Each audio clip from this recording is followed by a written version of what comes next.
This is WVTM 13. Breaking news is happening right now.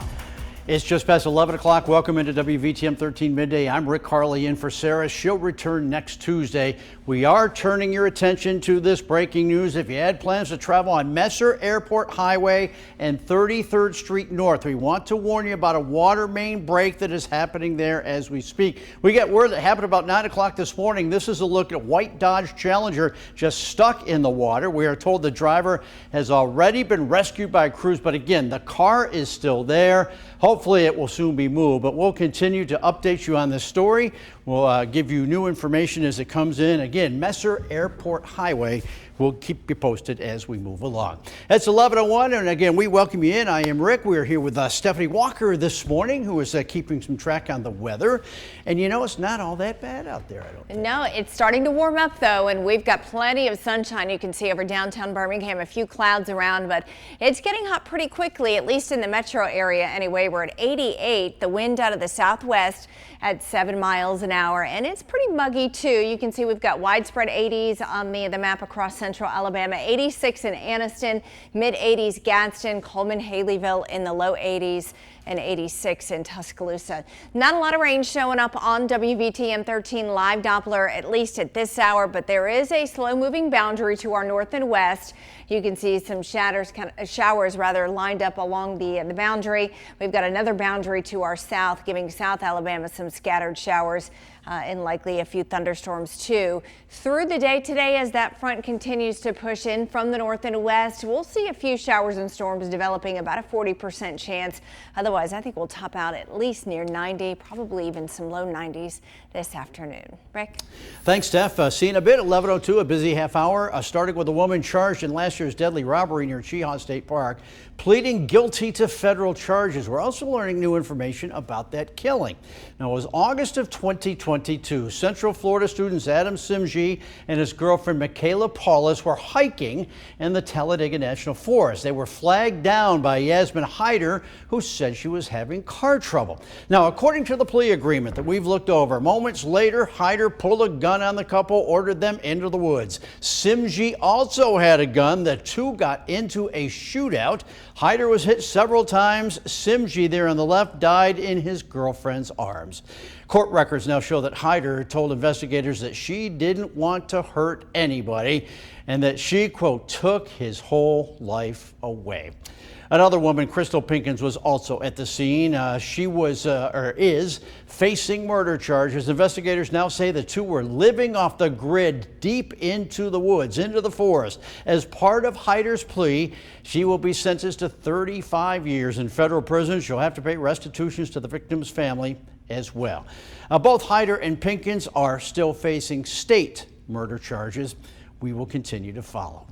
Well, just into the WVTM 13 newsroom, an Alabama football player arrested, charged with second-degree sodomy, sexual assault. Antonio Ross, indicted by a grand jury and was a preferred freshman walk-on with the Crimson Tide. He played at Alexandria High School. He has since been removed from the football team's roster. Details behind Ross's charges have yet to be released. New information in that Dewey Heights Road homicide. We're told by Jefferson County Coroner's Office officials that the victim, 51-year-old Anthony Word, was shot during an assault. As for a suspect, no one in custody at this point. Also from the Jefferson County Coroner's Office, a truck driver who was killed in a Monday night crash in McCalla has now been identified. They tell us that Marvin Hart was driving a white Ford Ranger pickup truck when he collided with an 18-wheeler on Macashan Drive at Old Tuscaloosa Highway. He was pronounced dead at UAB Hospital West shortly after. The cause of that crash is now being investigated by the Jefferson County Sheriff's Office. It's 11:04 happening right now. Voters in the Indian Fire 4 district are at the polls to decide if they'd like to be annexed to Hoover or to Helena. Voting taking place at the Southcrest Baptist Church on South Shadecrest Road. The polls opened at 7. They're open until 7 o'clock tonight. Several organizations now bringing statewide resources to those dealing with substance use disorders right here in Birmingham. WVTM 13's Patsy Douglas with us this morning. She spoke with someone who is currently recovering. Well, for years, Tori Single dealt with heroin and cocaine, and that pretty much destroyed her life and also her mental state. She is now looking to move forward with the right mindset. I lost my career. I lost, my house, my family. Like I just, was totally alone. Now, in the state of Alabama, substance use disorder is a major concern. This leaving many recovery centers with crowded waiting rooms and many looking for answers on where to turn next. Siegel has been one of those patients. She is now turning herself clean after dealing with the use of heroin and cocaine for many years. I got to a point where I really did not want to be alive anymore because I felt like there was no hope for me to get better, for me to ever be sober. Because I tried and failed so many times. So I don't know. I just had to figure out what was missing from, the other times I tried to get sober, and just, I had to start with step one and put one foot in front of the other. Now, several organizations will be right here at the Birmingham Recovery Center starting at 5:30. They're going to be there so attendees can have one-on-one conversations on their journey to recovery. In Birmingham, Patsy Douglas, WVTM 13. Appreciate you, Patsy. It's 11:06. New this midday, Birmingham Board of Education officials to host community meetings all this month to gain input from parents, students, leaders, residents on a new strategic plan. Now, they will use that strategic plan as a roadmap to guide educators on a path forward for the next 5 years. Focus groups, in fact, will also be conducted for the plan, and they will be developed by this next school year. The first meeting is tomorrow at 5:30 p.m. over at Huffman High School. Another meeting to be scheduled for September 27th at Parker High School at the very same time. Happening today, Birmingham City Council considering approving a new parking ordinance that's aimed at helping stop predatory towing. Last month, representatives from local towing companies raised concerns over language in that updated ordinance. The public hearing to consider amended parking and towing ordinances will be held today during the City Council meeting. That's this morning. We'll be sure to update you online as we get those results in. Should come in anytime now. Well, a strong show of support for the family of a Birmingham woman shot and killed outside of a nightclub on Labor Day. Army veteran and U.S. Postal Service employee Shaveda Willis remembered during a vigil just last night. Willis' 11-year-old son Jermaine counted down as dozens of family members and friends released several balloons into the air to pay tribute to his mom, leaving him and his younger sister to grow up without their mother and family members trying to process an unimaginable loss. For loved ones, the focus now shifts to keep Shaveda Willis's memory alive. I just want everybody to keep her name alive and just keep the parties going and just making sure everybody live their life as full as she did. Because every day was a good day for her. Even when she was having a bad day, you'll never know. Well, Birmingham police are now asking anybody with information about last week's nightclub shooting to please come forward. A 3-judge panel denying Alabama's request for a pause in the congressional redistricting case. Now, the state is now going through another round of appeals, which could end up at the U.S. Supreme Court again. Earlier this month, the 3-judge panel found Alabama diluted the voting power of minorities in our state. A special master has now been assigned in order to draw up new lines, adding a second black majority district in Alabama. The deadline is September 25th. The man at the center of the Natalie Holloway disappearance case has once again asked the court to extend a pretrial deadline.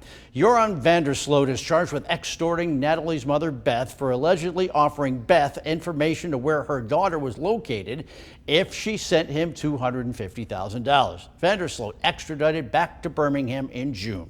Now, yesterday, on the pretrial deadline, his attorneys asked for another 45-day extension after being already granted an extension back in June. The judge granted the request this morning, so a trial date has not yet been set. Vandersloot remains in the Shelby County Jail. Many survivors of Morocco's most powerful earthquake in over a century were struggling in makeshift shelters today after a fourth night outside, with rescuers yet to reach remote mountain villages that suffered some of the worst devastation. A 6.8 magnitude quake hit that region. NBC's Raf Sanchez reports from Morocco. We are now in the fourth day of this massive search operation, and all across the region, rescuers are facing a sea of rubble like this. Locals tell us a family of 4 died in this house, and you can see back there is their fridge. Over here is what looks like it was a lamp, a satellite dish, and crucially, you can see this house was made out of cinder blocks, held together with a little bit of concrete, and that is consistent with what we have seen across the region, that it is the homes of the poorest people that came crumbling down. The death toll is now at 2,800 and climbing, and there is concern that with every passing hour, the hopes of more rescues are fading. Families who are still missing loved ones are praying, but we spoke earlier to an international rescue team who said they sent their search dogs home because they believe at this point they are not going to find anybody else alive. There are also questions about whether the Moroccan government should be accepting more international aid. Only a small number of foreign governments have been able to send teams so far. There is a small American survey team on the ground here, but there is as yet no agreement on a larger American deployment. Raf Sanchez, NBC News, Amzmiz, Morocco. It is 11:11 happening right now. The Birmingham VA is hosting a pop-up pit stop clinic. What's it all about? Well, it aims to help veterans get their wheelchairs or scooters tuned up. An event at the VA's clinic lobby. Again, this runs until 2 o'clock this afternoon. You still have time. And again, no appointment necessary if you'd like to stop by. New developments on the escaped convict out of Pennsylvania. What police are now saying about him and a latest sighting. And the American Red Cross asking you to roll up your sleeves. Emergency supplies of donated blood described as critically low.